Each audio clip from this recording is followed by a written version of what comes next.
somehow they have to raise the bar for themselves if they want to graduate. And you know what? Most of the times they do. Most of the times they do. And as a matter of fact, they are not holding back the good kids in the class. They are not. So think about it. You're a senior at Columbia High School.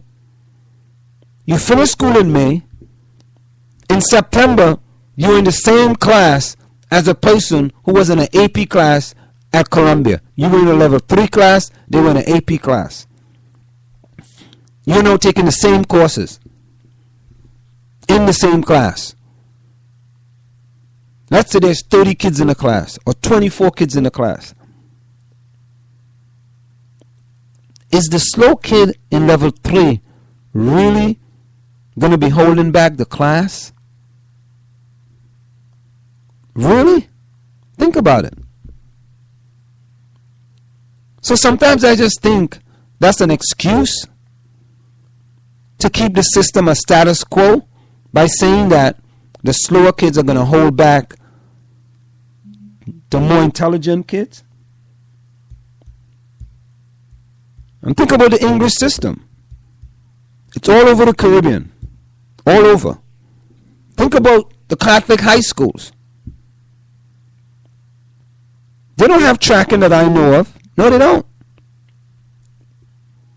As a matter of fact, it's my understanding that St. Benedict's in Newark doesn't have AP classes. I mean, I would think AP classes is a good thing, though. I honestly would think that. But they don't have AP classes.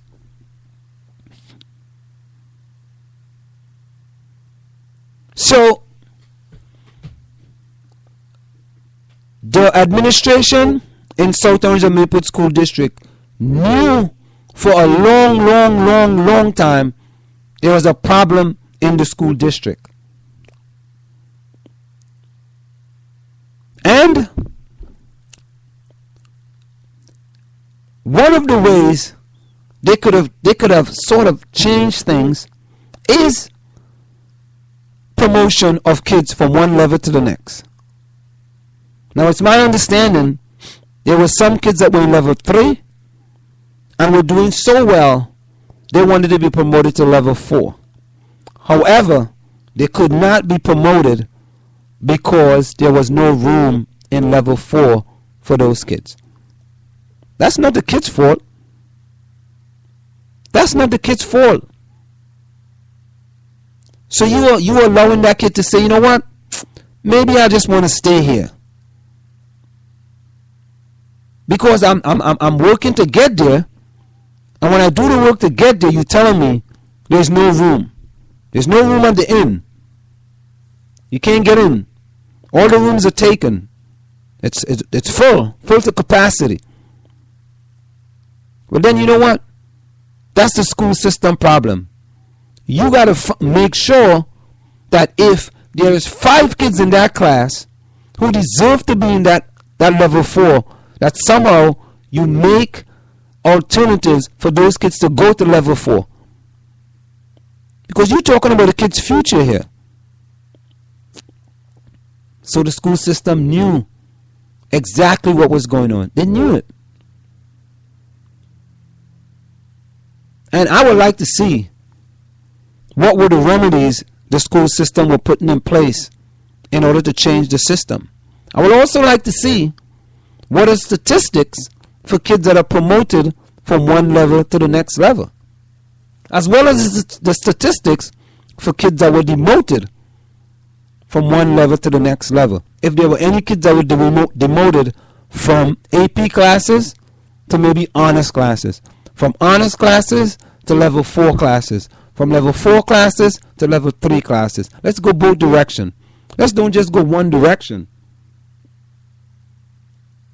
Let's go both directions so we can find out. We can learn some facts. And that's all we need, ladies and gentlemen. We need the facts to find out the truth. You know, we need transparency. And I think in this school system, that's part of the problem. Transparency and accountability. Look, put it all on the table. Just put it all on the table. say, look, we know we have a problem. And I keep talking about this over and over and over again. When you hear the population of South Orange and Maplewood speak about South Orange and Maplewood, one of the first things come out of their mouths is that we move here for diversity. We move here for diversity. Fine. Excellent. Wonderful thing. We move here for the trains. We move here for the school system. Not as much lately, but we move here for the school system. The trains, walkability. Those are just some of the things that people immediately say why they move to South Orange and Maplewood. Diversity. We tout diversity. But when you start to talk about diversity at the high school, oh, that's a different story. No, that's diversity in levels. Oh, wait a minute. Wait a minute. Not diversity there. In those situations, we are talking about now knowledge and intelligence. Look, open up AP classes. Any kids that want to take AP classes, let them take AP classes. But I guarantee you, not a lot of kids going to want to take AP classes. We have to be honest. Not a lot of kids want to do all that work. They don't. Not all of them want to work that hard. Some kids are just happy to be in level 4. Some kids are just happy to be in honors. And that's what I keep saying over and over and over. The hard workers, I always say this quote at the end of the program. Hard work beats talent when talent does not work hard. The hard-working kids, they're going to work hard anyway. Regardless of whatever it is, they're going to work hard and they're going to put in the work that has to be done. They're going to get it done. Because that's what they know best. They're high achievers. It doesn't matter.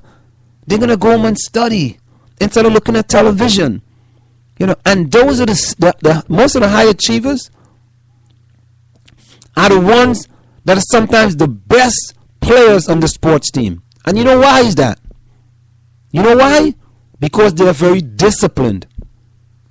It happens over and over. Take, for example, look at Columbia High School. Olivia Baker went to Stanford. One of the top athletes, not just in New Jersey State, but in the country. And she goes off to Stanford.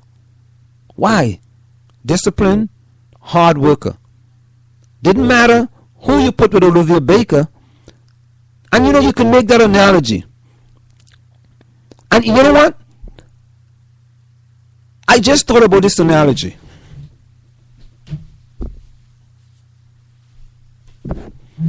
I just seriously thought about this analogy. Think about, for many of you who know track and field. And you can do it with any sport. Think about, for people who know track and field. There is 4 individuals that can make the relay team. Right? Normally the coach will pick the top 4 runners in order for them to make the relay team. Now, there's always, between 4th and 5th, there's always a little few millisecond difference between 4th and 5th. And many times, there is the 5th, 6th, and 7th runner, and they are saying to themselves, you know what? I'm watching Olivia Baker, and I'm going to train a little harder. I'm watching because I want to be like Olivia Baker. I'm going to train a little harder so I could be one of the top 4 on this relay team. I want to be one of the top 4, so I'm going to work harder. Go to soccer. So only 11 players can be in the field at one time, and the rest is a substitute. And there's 1 or 2 players that are always starting, And somebody that's sitting on the bench saying that, you know what? I got to work a little harder, man. I got to work harder. I got to work harder like that person. I got to put in a little more work. I'm slacking off a little too much. I got to work a little harder if I want to be a starter. If I want to be a starter on this team, I got to put in some more work. Go to football. You're a wide receiver. There's 4 wide receivers on the team, and you are number 3. Well, if you want to become number 1, if you want to become a starter, if you want to play, you're going to have to work a little harder. So let's go now to Columbia High School. If you are in level 4, you are in level 4, okay, or in level 3. Well, let's say that you are in level 3, and a good friend of yours who might be on the soccer team is in level 4. And you know that that person is the hard worker on the soccer team. There's a great possibility that person can motivate you in order to work hard to move to level 4. Because you want to emulate this person. And that's what I can see. As a matter of fact, go to AP class. You're not the most intelligent person, but you're in AP. And there is this 2 individuals who are very, very intelligent.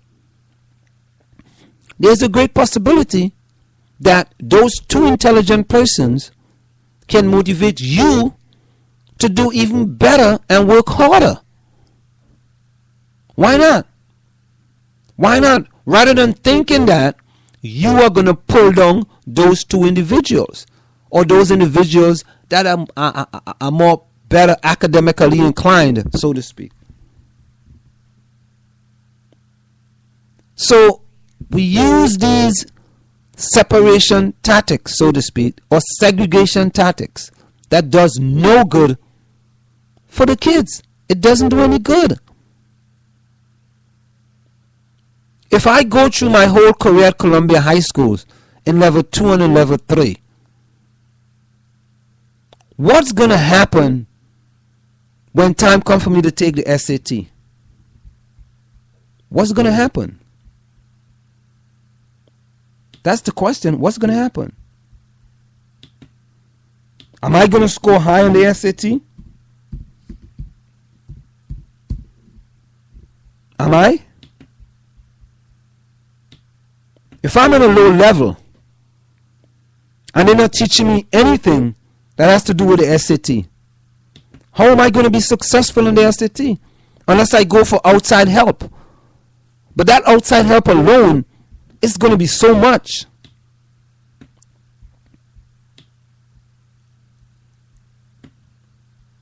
We're going to try to play this. Let's try to play this and see what happens. Let's try this. Take a listen.